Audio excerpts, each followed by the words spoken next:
Hello and welcome on 360 Sport on Trust TV. I am Adeni Ajishafe.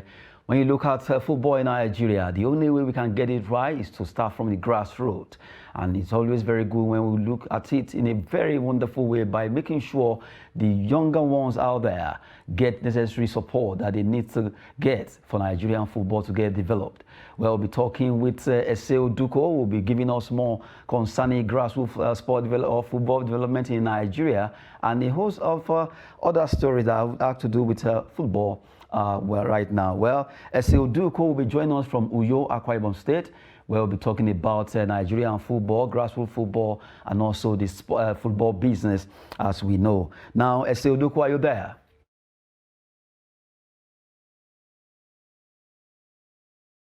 Let's talk about Nigerian football. Let's start from grassroots football in Nigeria, the development. For a while now, a lot of people have been clamoring for football development, especially grassroots-wise. How do you say this? This grassroots football development that people have been talking about, from your own perspective, how do you say it? Yes, football development, which start from. Well, it seems network is not really our friend there. We're waiting if we can get Oduko again. Oduko is an SC international who played for under 17 Golden Eaglet. Are you there?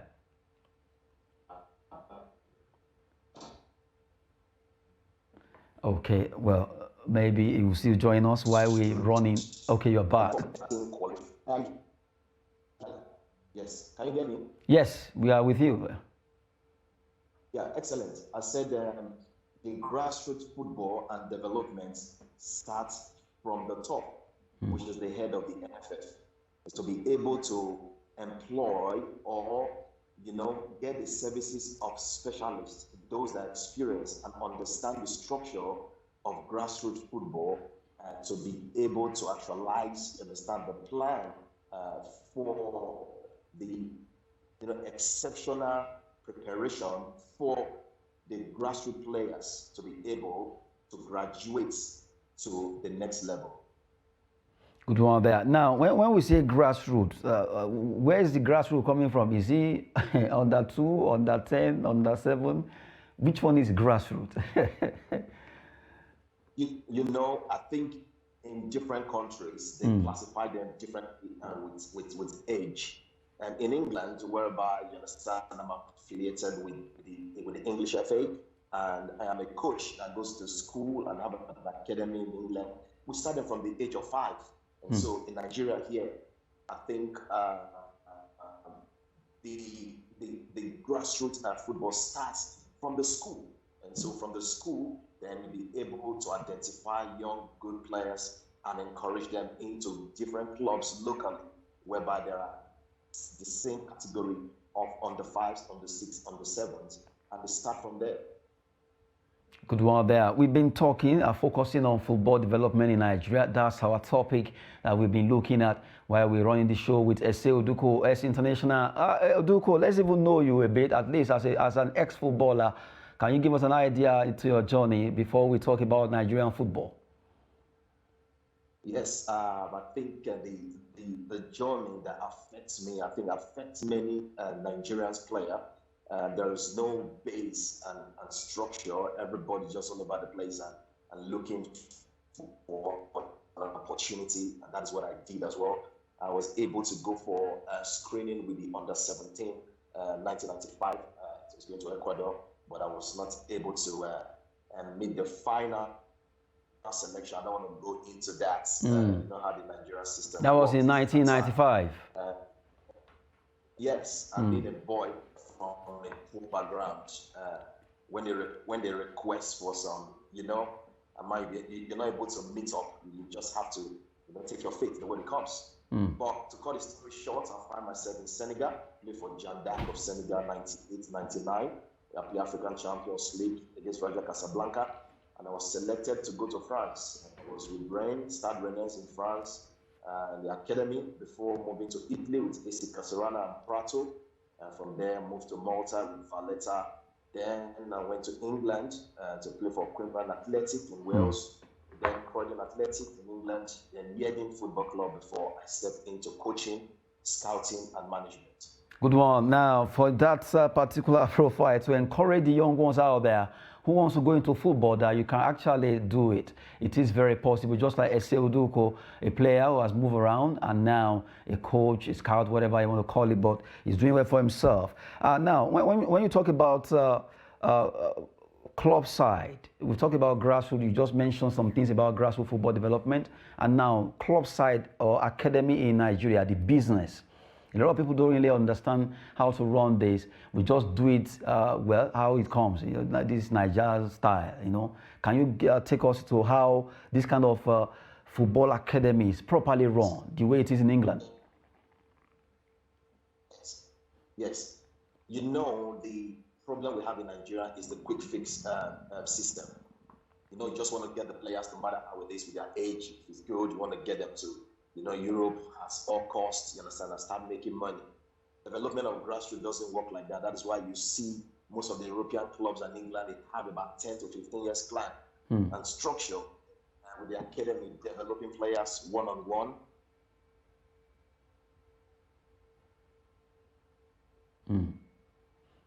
Okay, well, I think from what you are saying, Okay. Can you hear me? yeah, we are with you. Can you hear me? Yes, we can hear you.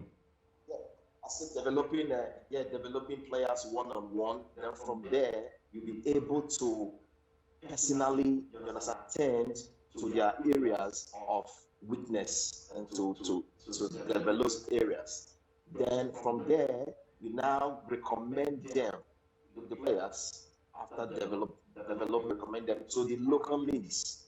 Now, then at the local league, you just leave them. You still monitor them. You still hide them. Then from there, you'll be able to create an avenue, an opportunity for them to go on trials. But now, Europe, they understand into the modern football, so everything is well structured, and players have to meet the standard. Okay, good one. Players to limit the standard. And now, when you look at football business and starting early, yes, let me join and make it 2-in-1. What are the opportunities embedded in starting early as a footballer? Because we've seen here in Nigeria, it's common that, like you said, it starts in school, but it's now that people are beginning to say, okay, let me put this child in an academy for him or her to develop. But now, what are the opportunities embedded in starting early as a footballer? The opportunities of starting early as a footballer, one, it helps you to develop at the right age. You know, we have a lot of age consideration affects, you know, players. Even they are good, you cannot cheat. It's going to catch up on you by the time you understand you get to 28, 29, 30, 31, 32, and you claim you're 22. It's going to affect you. But when you are in your right age and you've been developed quickly, by the time you're 16, representing the country 17, you're 17. In 10 years, the player will be 26, 27, will be able to meet in the World Cup. So you are matching with your age mates. And that is why most African players and African teams don't make it to the finals of the World Cup or compete on a high level. But as a young player, you have that, you know, time frame that you can play for 20 years as an African player if you are using your right age. And there's a lot of benefits in that. A lot of benefit in that. So I wanted to mention some of these benefits. So the benefits is that European players, they want younger players because football is business. And when you get it, 16-year-old, 17-year-old, 18-year-old, they know they can develop them for the next 2 years and set them on. Okay? And so the player, they are not even in their peak, but they understand modern football in their early age. You see players like Rooney at the age of 16 playing for Everton. And that is a Premier League level. So there is no Nigerian player in our local league that is 16 is going to play in the Premier League. You see the difference. But if we keep them young, we have talented players in this country, and giving them young will benefit the player, the family, the country, and even South Africa at large, because we are picking them at the right age and at the right time. So these are the basics that we need to get back into. So the benefit is making it early, signing a good professional contract early, having a longevity, you understand? In time you finish, you have great experience, even by the time it's 26, 27, it's not even in a peak, because 28, 29, 30, you're in your peak. And so those are the advantage. Okay. Good morning there, Eseo Duko. We've been talking with Eseo Duko from Uyo, an ex-footballer who right now is running the business there. Well, but we've been looking at the grassroots football development in Nigeria, and there are a lot of advantages when it comes to starting early. As he has been saying, that if you start early, it will allow you to at least get to that level where you ought to be. Because when you are 26, you play like 26. Not that you are 36 and you are playing 20. You want to play for 26. It will tell. Time will actually tell on you. And Oduko, you want to agree with me to some extent that the MRI scan, magnetic resonance imaging, has really helped to reduce issue of age cheats in football.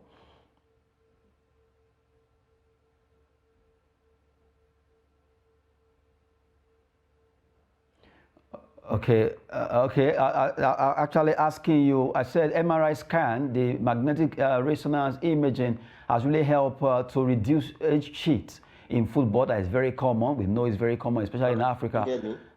We can hear you, yes. Okay, Eseo Duko, are you with us? It seems the network is not there with us right now. By the time it gets through, we continue. Okay, are you back now? Okay, good one. While we're waiting for Eseo Duko to talk more concerning grassroots football development, he has actually been giving more details concerning how the youth out there can take into football and how they can quickly start. For parents and guidance out there, if you notice any skillful player or child or ward showcasing some talent, why don't you quickly find a way? Who knows? Maybe they will become the next coach or Messi of this world. Eseo Duko has been talking to us concerning that. We're waiting to have him more to talk about football development. Okay, you are back now, Eseo. I was asking you about MRI scan. It has really helped to reduce the issue of age cheat. And when it comes to football, we know it's very common in Africa. When somebody is 36, that person will be writing 26, although it's reducing one way or the other. I noticed that recently it has reduced a bit. Yes. I think the MRI scan, it's helping a lot, not to the extent of, just picturing the right age. Even though the MRI scan gets in place, it is not still going to stop development, you understand, with the IQ of a younger player in Africa and a younger player in Europe. So there is still the gap that is there, unless you only have the natural, gifted and talented young players, okay, in their teams. But in Europe, you understand, they develop players to become outstanding. And here in Nigeria, the coaches has to be coached as well, because the coaches are a lot. So there's a lot of facets that needs to be put in place in that regard. But the MRI scan is helping to an extent, which is very helpful as well to encourage younger players, you understand, to. Good one there. Now you mentioned coach or coaches. By the time the coach or coaches don't know anything about the technicality of running football matches or rules, they will instill that into the player who actually believe in it. In is our coach. But right now, what's your comparison between? Though that comparison might not actually be holding water.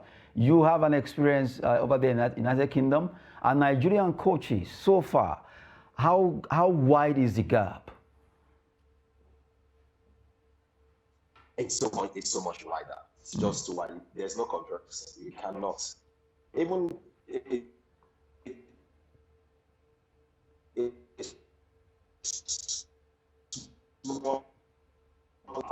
you cannot become a coach. Or if you are doing your courses, you need a coach that is qualified to oversee, you understand, your skills. And so it's very, very disciplined.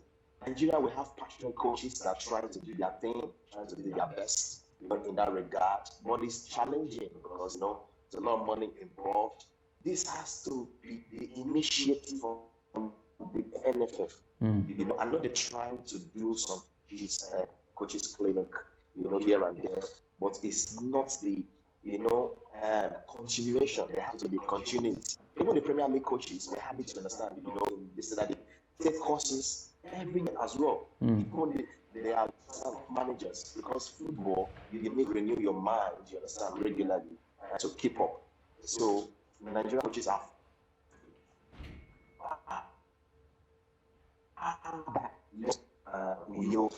doing this screen and this scouting. The players of 22, 23, they don't even understand the basics of technicality. The 14-year-olds do. And so this has to be, you understand, the influence that comes from coaches, or the experience, you understand, that they have to impact the players. If that is not there, they will just throw the ball, run around, and play to aside. But football is more than that. Football is more than that now. What do you think we can do to improve on the coaches' technicality? Because really, if they don't know, just like you said, over there in Uyo, you were surprised that a 26-year-old player doesn't even know what a 14-year-old player in UK knows. Now, what do you think, or how can we improve on these Nigerian coaches?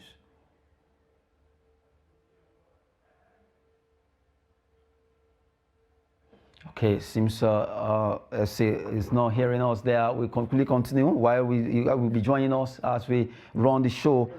Okay, you're back. Well, yes, we can hear you. Nigerian network is a little bit. You're also in Nigeria, so you do something about that. Anyway, I was asking you about what can we do to improve on the capacity of Nigerian coaches. I know fully well that the gap is very wide compared to the European coaches. Yes, I think the NFF should step in. I believe we have a new NFF, president. I just pray that the plans that he puts is going to put in place will include the development of coaches. And so let's put some funds aside as that. So when the cost is about 50,000, let the NFF put how it is to encourage coaches to come on board and get these qualifications and experience. And so, and that has to be a continuing.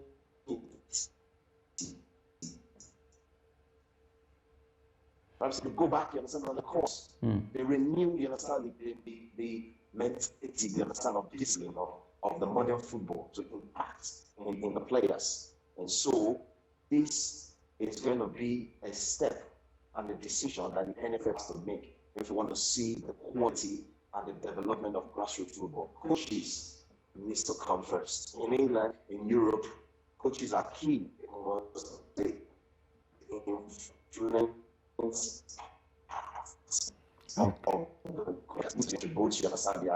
their achievements to coaches. So it's very important.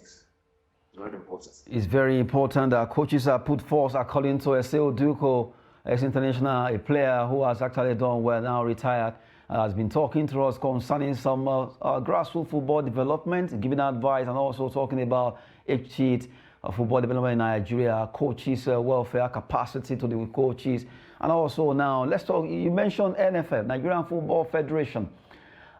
Nigerian footballers, we know the Super Eagles, Super Falcons, not forgetting the Flamingo, Golden Eagles of this world. They prosecute so many games representing Nigeria. Now we have a new board, and Nigerians have not been too happy with the way we've been performing recently. Do you think the new NFF board can at least turn things around? Let's start from there.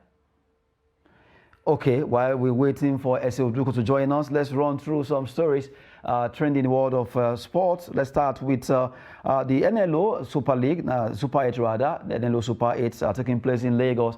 Well, it has come to the level whereby final will be coming up. Some of the matches were played. We have the story, NLO Super 8, Madiba FC battles Melantaki FC Care in the finals. That's a story we're looking at. And why they were able to win their games. You look at the NLO Super 8 result, match day 3, as it went down, where Melantaki defeated Kun Khalifa 3-0. Awa Aba They were able to, he was able to score. Chimezie Gabriel, Miko Dalha, Madiba played goalless against Police Barretta, FC Ebede against Smart City, Wasiu Hakim, Issa Musa Abubakar, and Musliu Odekunle. They were the scorers there. Police Barretta, Junior Damburam, 2-1, it's ended. And right now, from the way it is, looking at the way the table is standing, you have the likes of Melantake Care, Madiba. They actually top their group now, looking at that particular table there. Good one for the father. The NLL table actually standing in favor of Melantake Care FC and Madiba FC. And the two teams will be fighting for honor on Saturday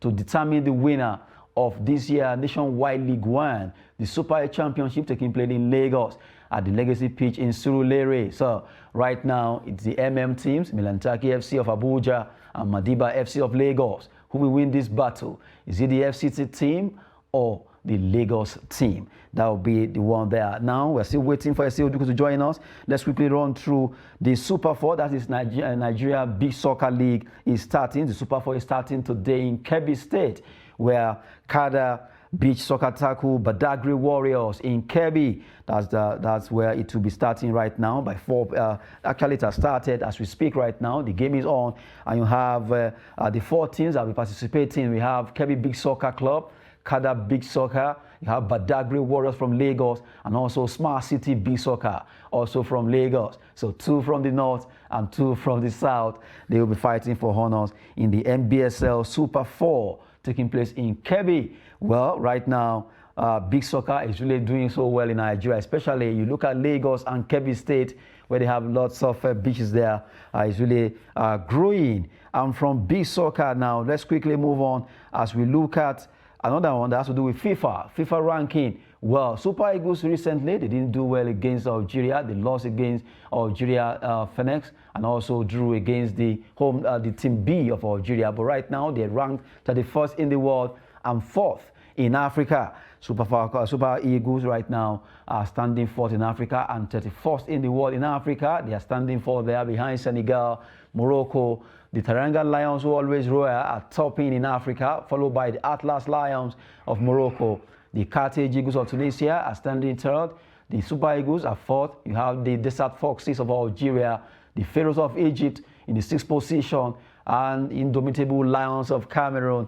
They are standing 7th, while Mali, Cote d'Ivoire, the Elephant there, and the Burkina Faso team, and from 1 to 10. Well, for Super Eagles, we believe that they will still fly. They can still go back to being top in Africa when it comes to football. We've been talking about that, and really Super Eagles recently needs to improve on their performances. Nigerians are not too happy with the performance of Super Eagles.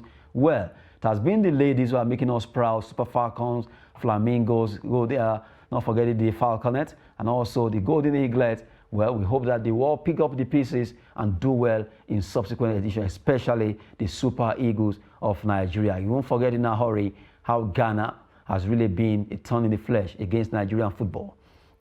Now, quickly, let's run through some fixtures of matches that will be coming up this evening. Matches will be coming up over there in England, Europe, of Sasuna against Valencia, while Offenham play against Werder Bremen.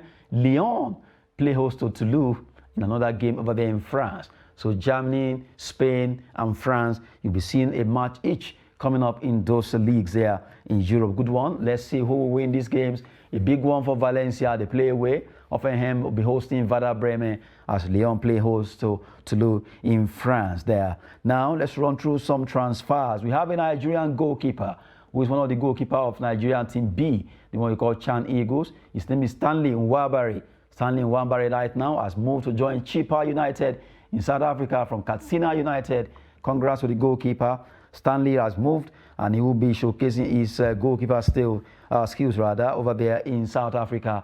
And let's see what he can do. He'll be joining Daniel Akpeyi in South African League there. Good one for Stanley Nwabali.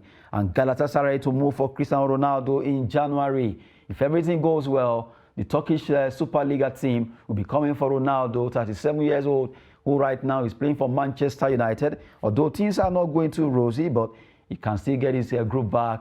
And who knows, maybe Galatasaray will be able to get the Portuguese forward to their kit there. To their kitty rather. Well, for the way it is, Ronaldo, a lot of clubs will just need to sign this man because they know how good he is, despite that is aging. Talking about Ronaldo there. Wolverhampton Wanderers to hold talks with the coach that was served by Sevilla, Julen Lopetegui. Right now, they could be the next coach that will be taking over at Molina Stadium, because right now they'll be holding talks with him this weekend. Talking about the Spaniard Julen Lopetegui there, who was sacked by Sevilla after a poor run of form concerning that team, and now Wolverhampton Wanderers could be getting him to be their next manager. While Arsenal, the Gunners are interested in Porto forward. They call him Mediterranean.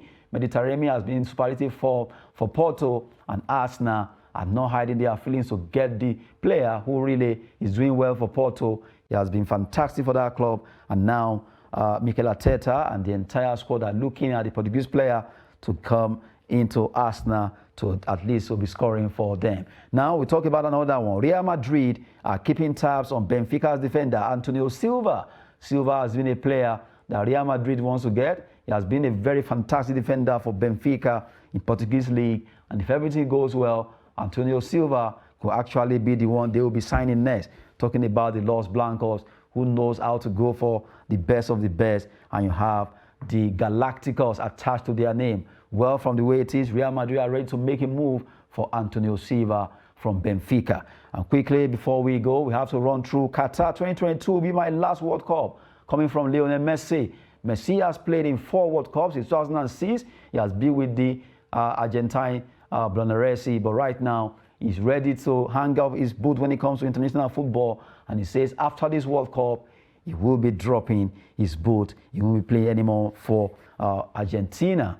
And now, US billionaire and Las Vegas Golden Knights NHL owner Bill Foley in verbal agreement to buy Bournemouth for £120 million. That's the amount that he has actually had an agreement, although verbally, with the owners of Bournemouth. And if everything goes well, you could be seeing billionaire Bill Foley taking over there at Bournemouth. Good one. Those are the stories trending in the world of sport.